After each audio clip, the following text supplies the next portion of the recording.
The Bible tells us about what happened. Now, roughly, we can reconstruct what happens. Goes to Jerusalem, surrounds the city.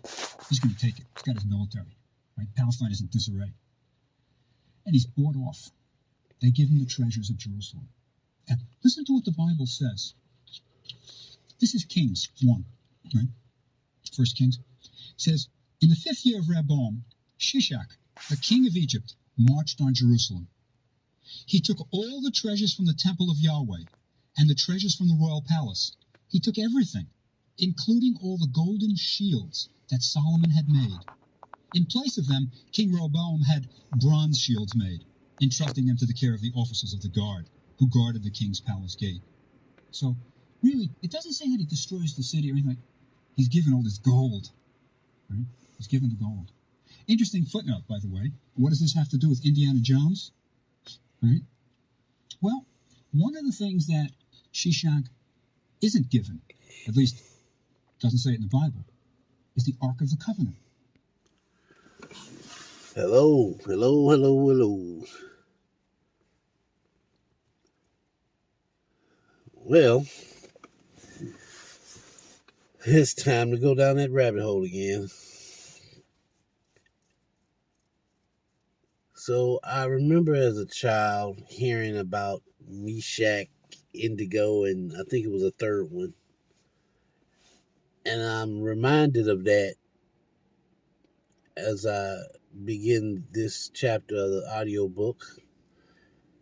This is, again, Great Courses, the History of Ancient Egypt, presented by our speaker, Mr. Bob Breyer, Professor Bob Breyer. Wasn't trying to discredit the man. So,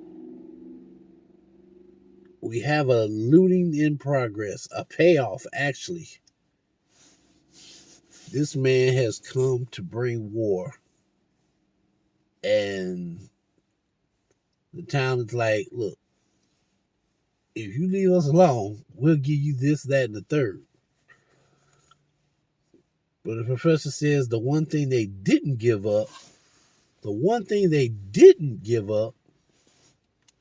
was the Ark of the Covenant. Like, nah.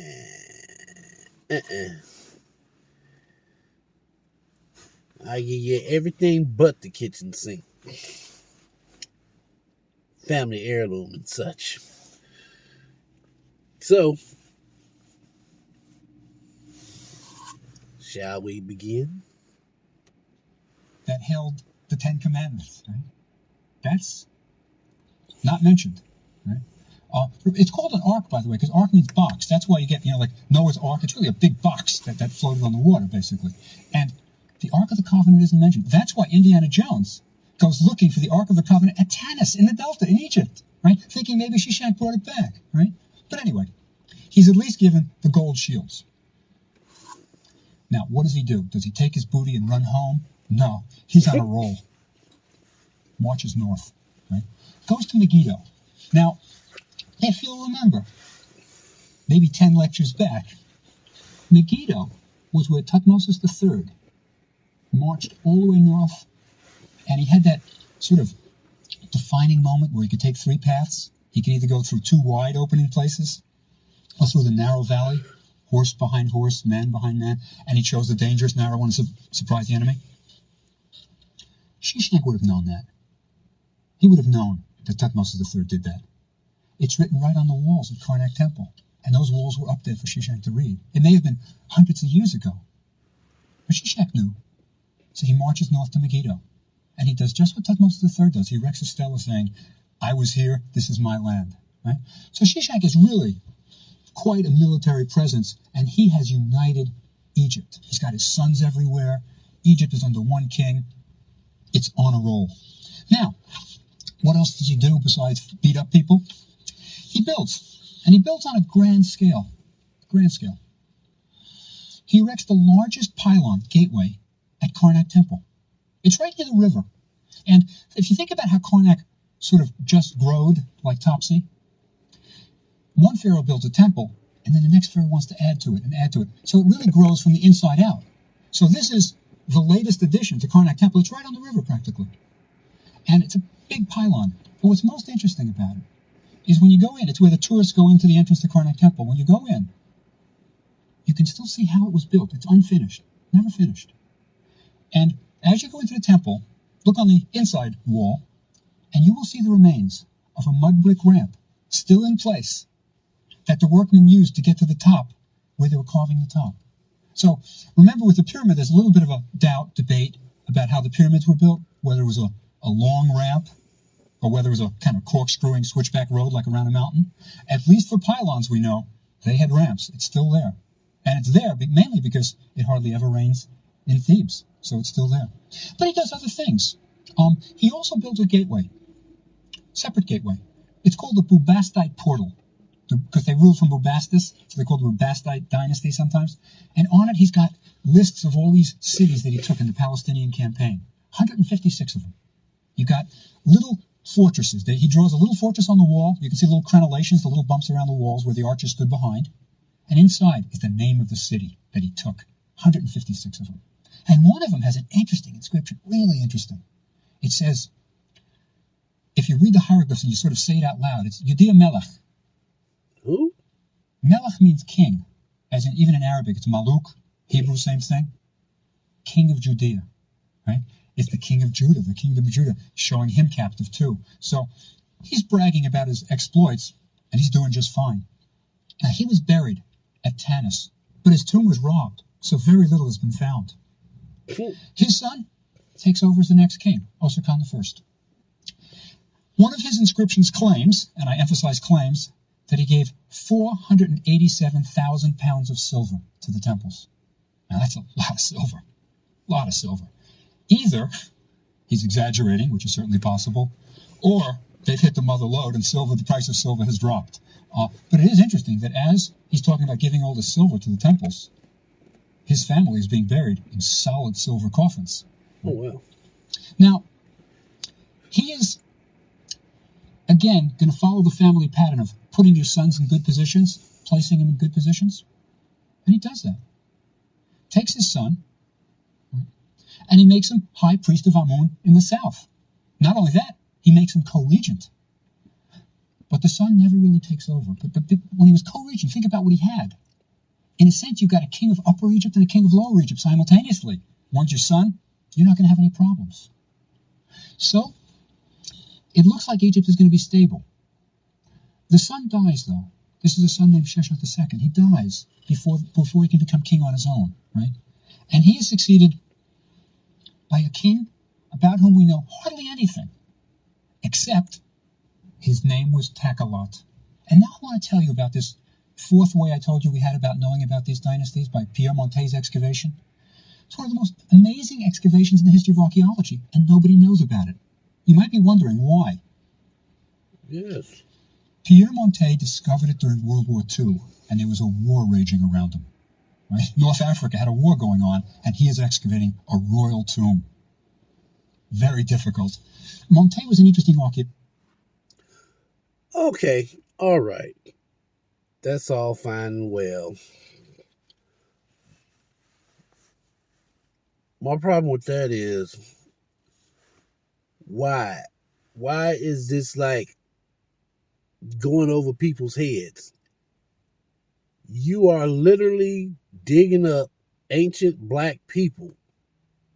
Not only are you enslaving the current population of black people, but at the same time, you're on the other side of Africa digging up ancient black people. Taking all the gold, all the silver. When I'm in Africa, you in Africa. Taking all the gold, all the silver. I want some of that too. And then they say, oh, well, you can't teach black folks nothing. They can't learn nothing. Dude, we're quite capable of understanding finances. And at that time, we had our own way of determining what was valuable and what wasn't. Gold, silver, pearls, all kinds of stuff. So the idea that what I'm gathering from this episode is that the idea of the Jews, or should I say the Jewish people are the only ones that understand finance is bullshit. Now, I'm not trying to discredit the Jewish people. They're very smart. Very smart. But what I'm saying is that before we even knew what a Jewish person was, the original Jews, the black Jews, call it whatever you want to call them, the children of Israel understood finance to some degree. So then we get here to the United States, and all of a sudden we dumb. We just a bunch of dumb animals. Can't learn nothing. But then at the same time, you got these same people that's saying this are saying that you should never let the black folks learn to read and write. Come on, pick a struggle. Which one is it? Either we're incapable of learning or you are afraid of us learning. If you're afraid, that's cool. You just give us a stretch of land, let us do us, and you take the rest. But see, you didn't do that with us. You invited the Asians over, helped them out. You invited other white people, Europeans over, helped them out. But the black people, no, not at all. You helped us to the courthouse. You helped us to the jailhouse. 40 acres in the mule, then you turn around and rescind it? Why? You turn around by presidential order and say, no, they're not getting 40 acres in the mule. But then as soon as all hell break out, we need every available man to fight in our war, including the black people. But we don't get shit for it. Like it's been said before, if we wanted y'all dead, we would have been done it. We just want to be left the fuck alone. Give us our money. Stop charging us this outrageous taxes for no reason without fair representation as to why you charging these outrageous taxes.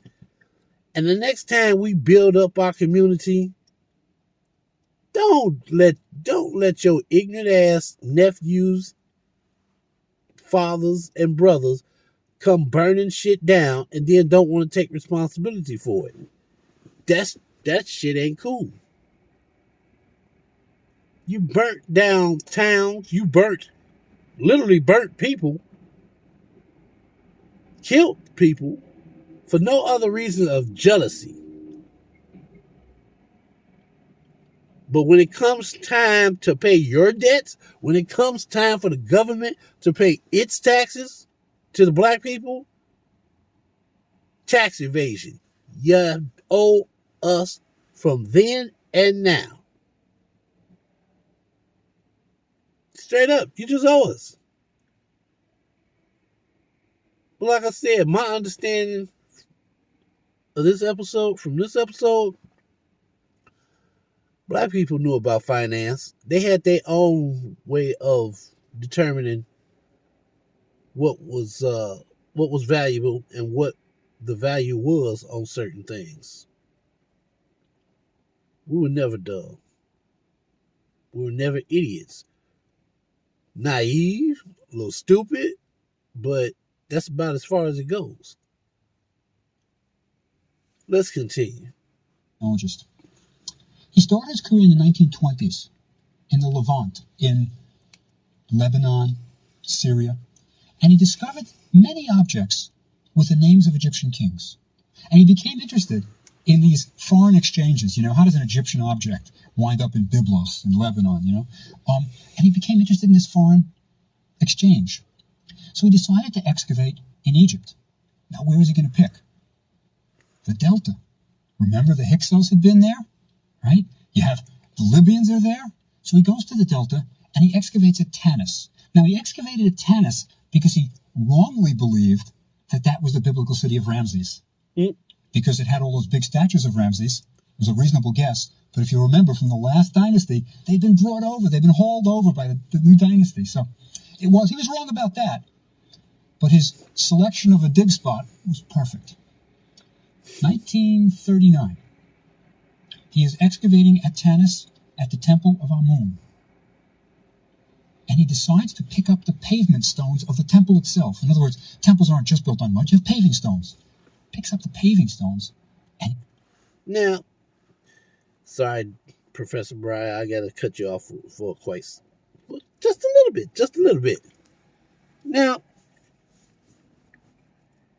he talked about how these structures had been moved from their original spot. And that got me to thinking. I've been hearing chatter that ancient Africans traveled to the Americas before it was called America and built some stuff.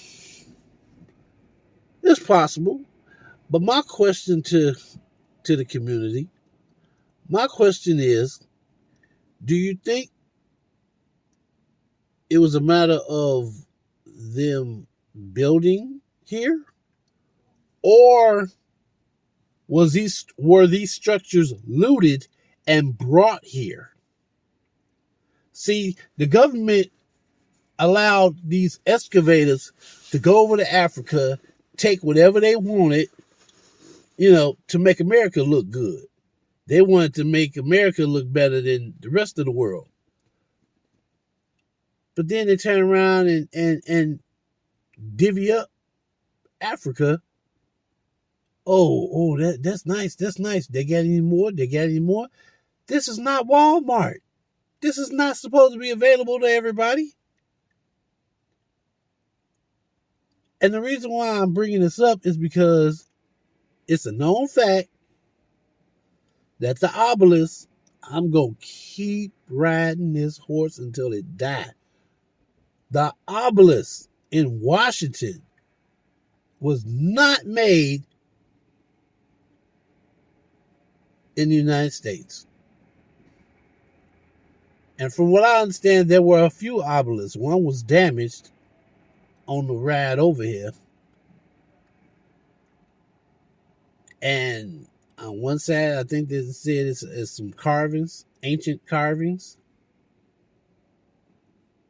They weren't that proficient in ancient Egyptian language. Not at that time. So how did the carvings get that? And what does it mean? I'm just saying, is it possible? That's the question. Is it possible that the reason why people keep finding ancient Egyptian artifacts, ancient African artifacts in the United States is because it was brought here and covered up? We don't want people to know that we stole all this stuff, so we just gonna leave it in this little pit hole right here and just throw some dirt over it. We're gonna build a whole city on top of it. They always want you to forget. Oh, that happened so long ago. Let's not worry about that. They always want you to forget something. Why? Why is it so important that I forget where I come from? Why? Why is it so important that I forget my ancestors, but I got to celebrate everybody else's ancestors? Halloween is coming up. And from my understanding, Halloween was based on some type of Irish tradition. I'm not Irish. I think I got Irish relatives somewhere up the line. But me, myself, I'm not Irish. At least I don't think so. And even if I was, still, I identify as a he, a male, as it was said in the Bible. Men get circumcised. They don't cut their dicks up.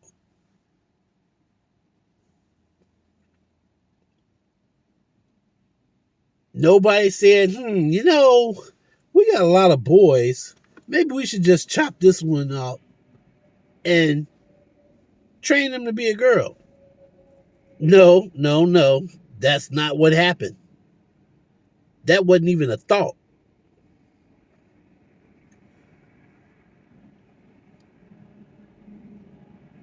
I'm just curious. If anybody has the same thought, leave a comment. Do you think that these artifacts were brought over here or were they built over here? What do you think? Let's continue. He finds a tomb, a royal tomb. Now, he enters the room and he finds that it's been robbed. It's been plundered. It has. But there, in that tomb, are the remains of the burial of the kings of this dynasty. So there are many objects still there, and this is an important source about how we learn about this dynasty. But the story doesn't end there. Behind that plundered room was another room, intact, a hidden room. And when he entered that, he found inscriptions on the walls that said it was the tomb of the king Pausanias. Remember, Pausanias, also pronounced Susani, same pharaoh. And there was a coffin, a silver coffin, solid silver. But it wasn't for Pausanias. It wasn't. It was for this next king that I said nobody knows anything about, Sheshonq II. Right? Now, without Monte's excavation, we know nothing about this king. But think about it. We have an intact royal burial, coffin, solid silver, right? It's got a gold mask. It's even got little coffinettes. Now, remember the internal organs were taken out and placed in canopic jars? 4 canopic jars? Well, Tutankhamun had very special ones, going back a few centuries. His canopic containers were little coffins. 4 of them for the liver, stomach, intestines, kidneys. Sheshonq II had exactly the same thing. Little coffinettes. Somehow, the memory was there of this sort of... There's nothing in between the 2 kings who had other coffinettes like this, but somehow the memory... But this is an important burial. Think about it. A royal burial, intact. But it didn't end there. Behind that tomb was another intact tomb. That's where they found the intact burial of Pausanias, the king. And it didn't end there. Monte really found 4 virtually intact burials. I mean, when he got to Pausanias' burial, he had to chip away a granite plug about 5 feet by 5 feet. It took him 6 days before he got into the tomb. They really wanted to prevent robbers from getting in, and they succeeded. But there's a funny ending to the story. He found this intact burial, and there was still another chamber behind it. Now remember, he's working pretty much in secret. He doesn't have guards. There's a war going on. Doesn't want anybody to know he's found gold and silver. Right? He's not broadcasting it to the news media, saying, come on in and take pictures, not like Tutankhamun. But word gets out, of course. You can't keep such a thing secret. He's got workmen. And who shows up on his excavation? King Farouk. King Farouk arrives one day. Gets a tour.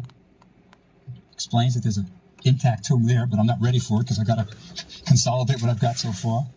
Farouk says, open it. Right now, it's his country, right? Monte opens it, and it's another intact tomb, right?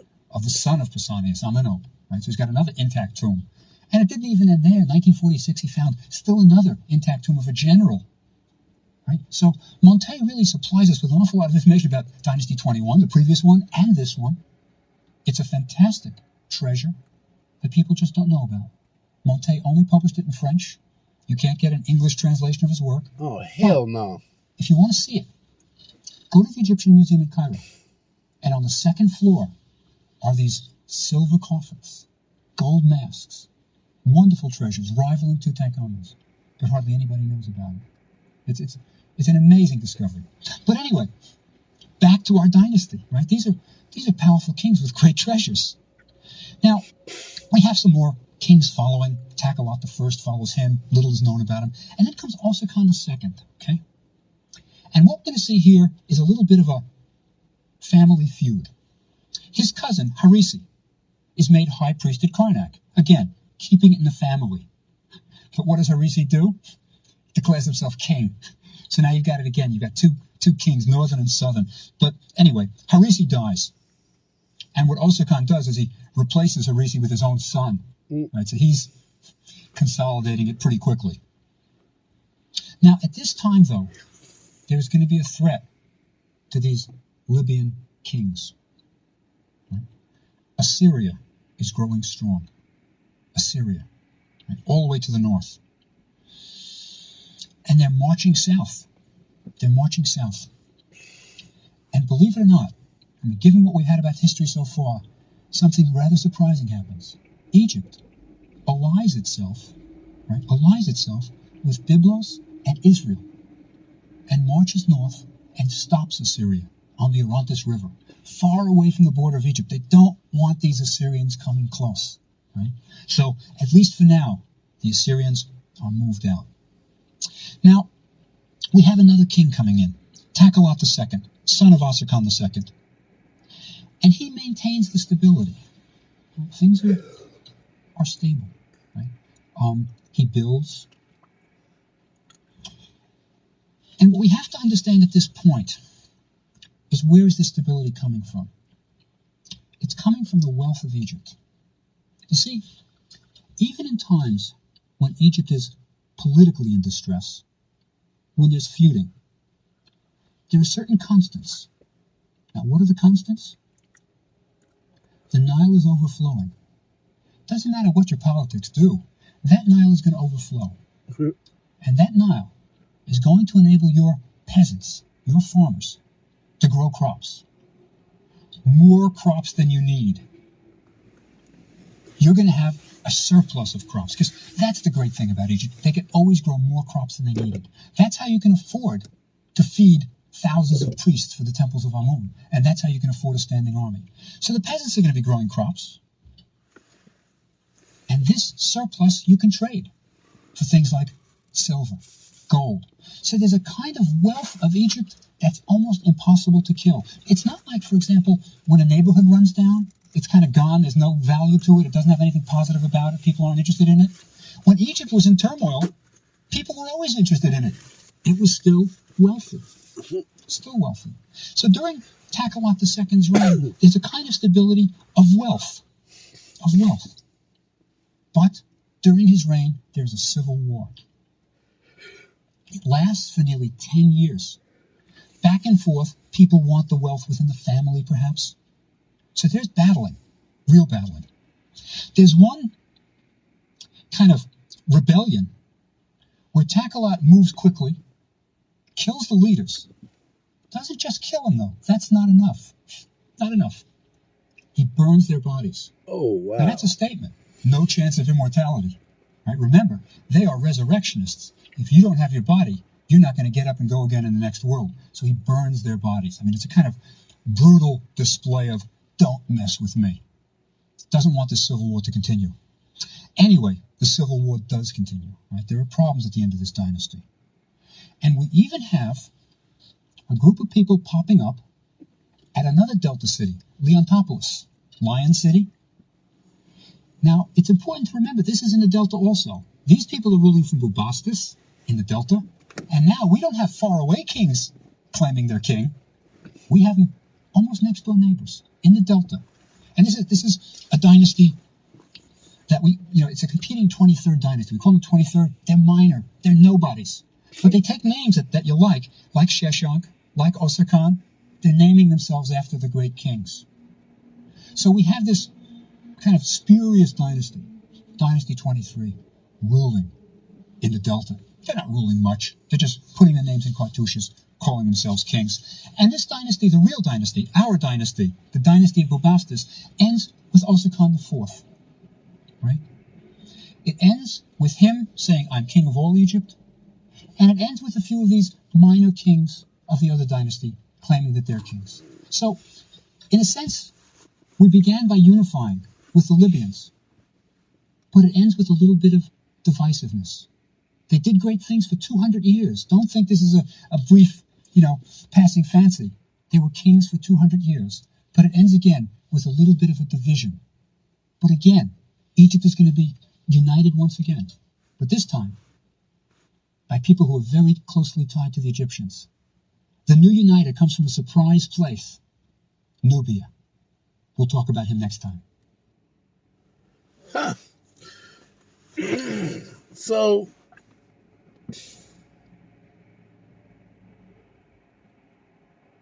different populations of blacks took over Egypt. Egypt truly is a melting pot for all of Africa. You got some people that just wanted to take Egypt and just gut it for themselves, and other people appreciated the beauty of Egypt and wanted to preserve it. The Libyans ruled Egypt for 200 years. That's a long time. And they kept it going. They didn't run it into the ground. They kept the trade going. Most people were happy. I mean, in any government, somebody's going to be unhappy. And then the professor says that after everything they went through, they started to die down. They were losing their hold, so to speak. But now we come to the part where they talk about Nubia. That was a big thing in the 80s and 90s. Nubia. Hello, my Nubian queen. I remember hearing that phrase. Nubia was the thing in America. That was our tie to the African continent. We heard about Egypt more so than we heard about Nubia. And I have some thoughts on that. But I will let the professor speak first, and I'll chime in later. So until next time, be safe.